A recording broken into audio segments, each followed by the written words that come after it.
Hello, I'm recording my PDF file, which I should have already had it up and running. What we're going to talk about is this screen right here. Let's move that up a bit. That's my sweetie. And let's get that out of the way.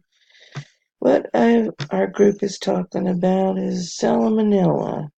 The What's purpose of salmonella? this research project is to question and evaluate young adults. We wanted to see if food poisoning, specifically salmonella, Salmonella?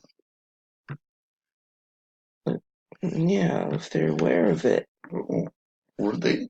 Yeah, because according to this, let's According to what? bring it up a little, Let's see.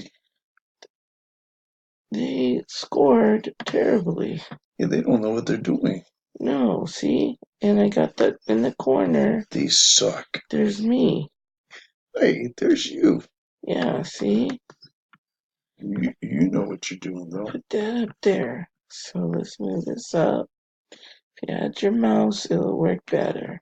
Mm-hmm. So that's me. All right. That's you.